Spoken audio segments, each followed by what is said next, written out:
In one of the Bible's most chilling and tragic stories, a nameless concubine becomes the catalyst for an event that shakes the 12 tribes of Israel to their core.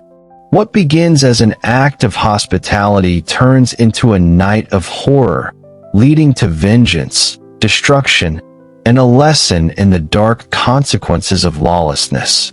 This is the untold story of the Levite's concubine, one of the most disturbing accounts in the Old Testament. What really happened that fateful night in Gibeah? And how did it spark one of the bloodiest civil wars in Israel's history? Welcome to God's Storyteller, where we dive into God's amazing stories. Join us as we unravel the shocking details behind this haunting biblical event.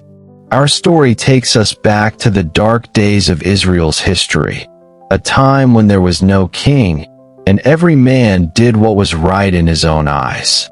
Among the people was a Levite from the hill country of Ephraim, a man set apart for service to God. He had taken a concubine from Bethlehem in Judah, but their union was far from peaceful. For reasons unknown, the concubine left the Levite and returned to her father's house in Bethlehem.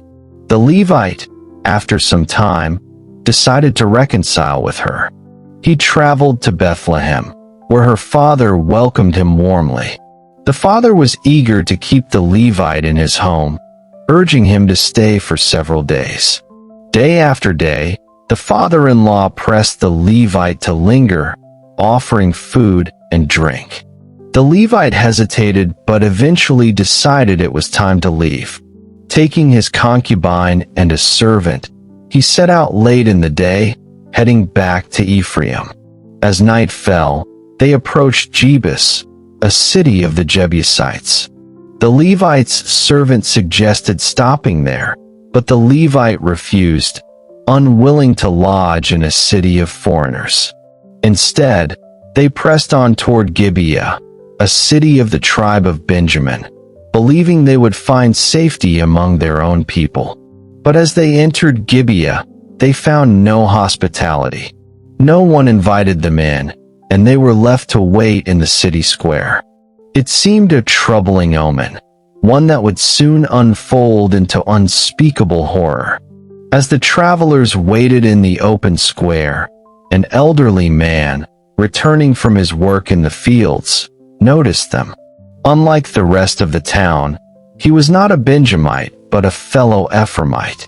Seeing them in need, he invited them into his home. The old man offered them food, drink, and a place to rest. His kindness was a stark contrast to the cold indifference of the townspeople. Yet, as they settled in for the night, an ominous feeling loomed over them. Just as they began to relax, a group of men from the city, wicked and lawless, gathered outside.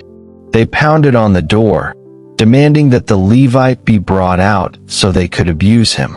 Their intentions were evil, reminiscent of the sins of Sodom and Gomorrah. The old man pleaded with them, begging them not to commit such an atrocity. In a desperate attempt to protect his guest, he offered his own daughter and the Levite's concubine instead. The horror of his words revealed the brokenness of the times, where hospitality and honor were twisted into something dark and cruel.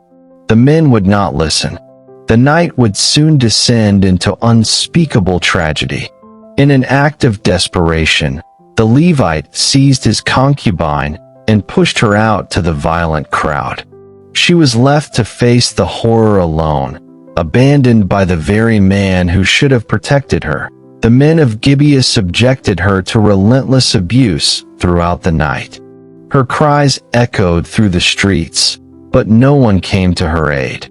The city remained silent, indifferent to her suffering. As dawn approached, the concubine, barely alive, stumbled toward the threshold of the old man's house.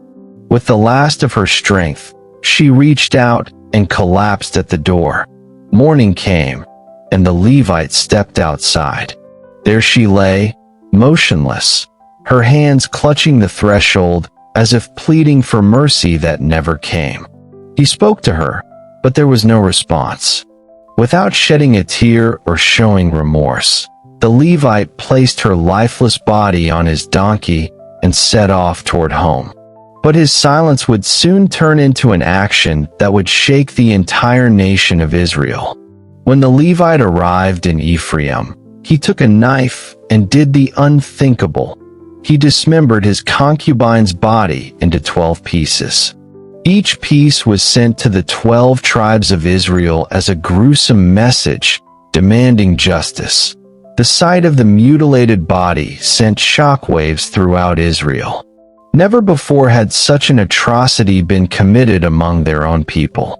The entire nation was enraged, and the tribes gathered to confront the men of Gibeah.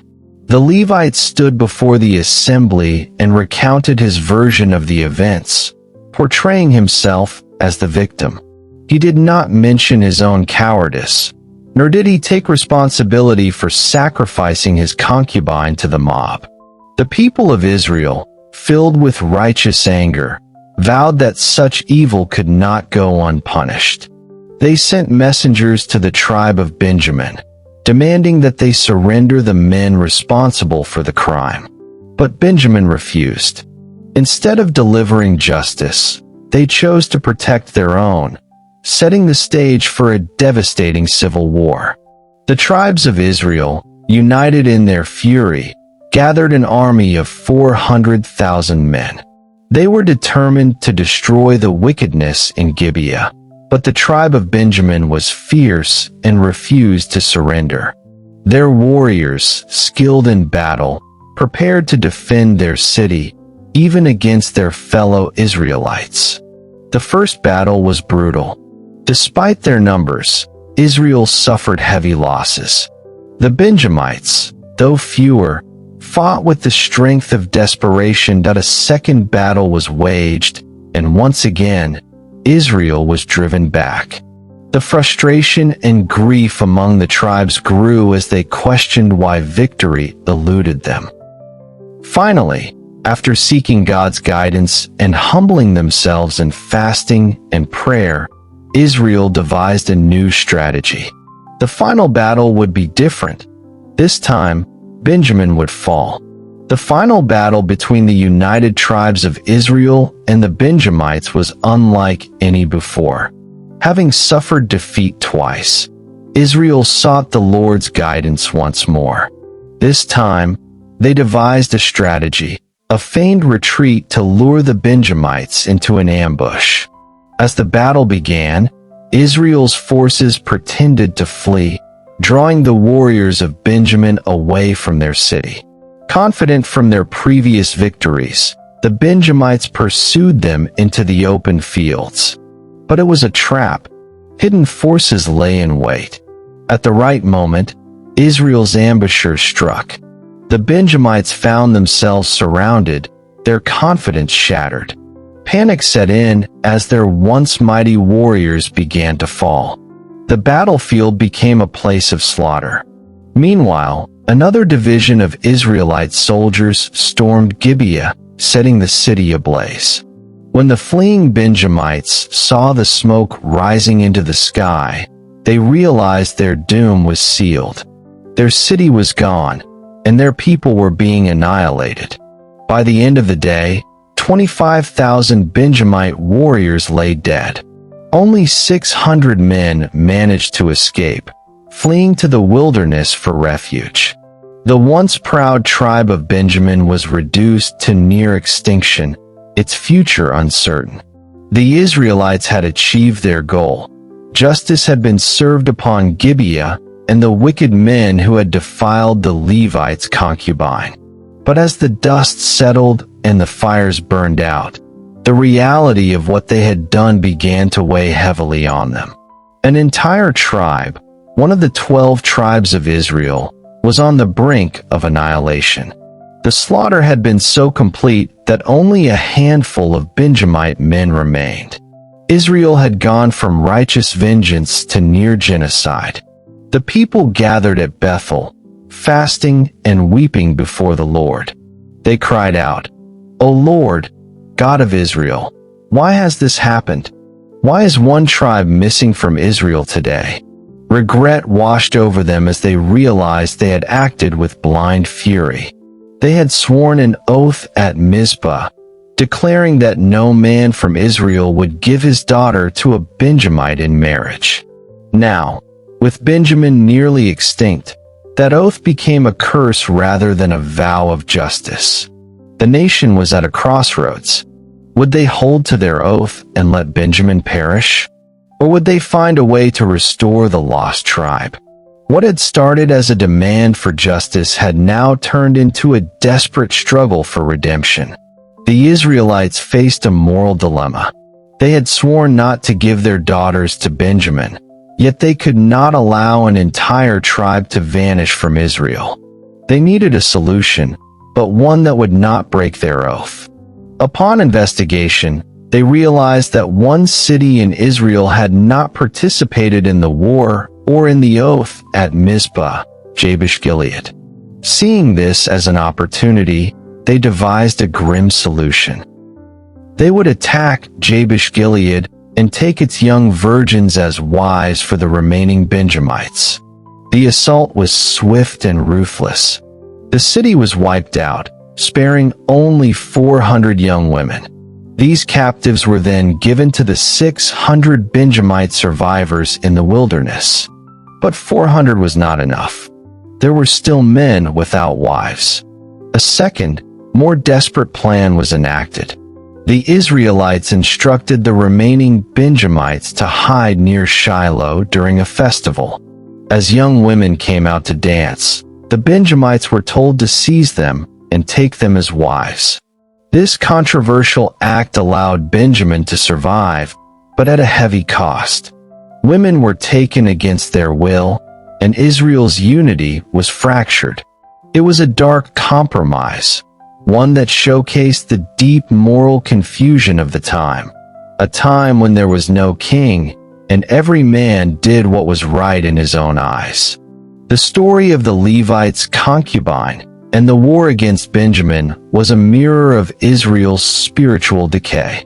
It revealed the dangers of a society without righteous leadership, where personal desires overshadowed divine law.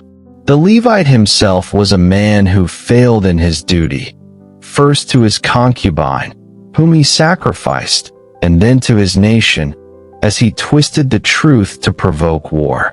His actions, driven by cowardice and self-interest, had set the nation on a path of destruction.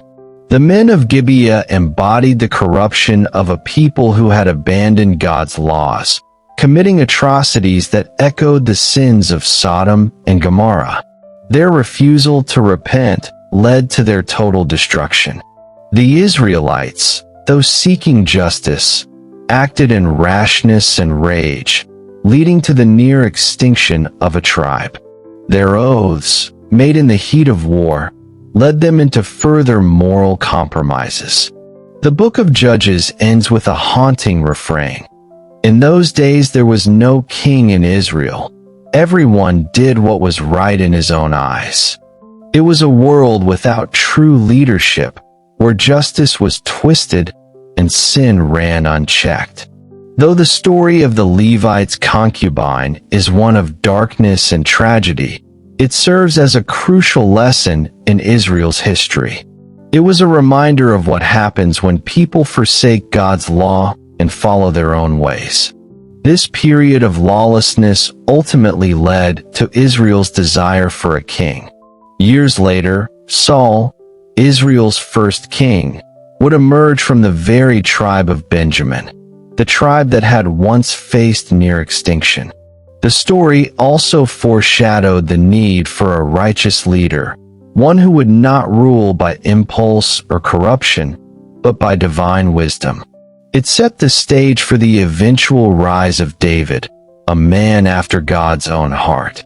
More than that, it pointed to the ultimate hope, the coming of Jesus Christ, the true king who would bring justice, redemption, and a kingdom where such horrors would be no more.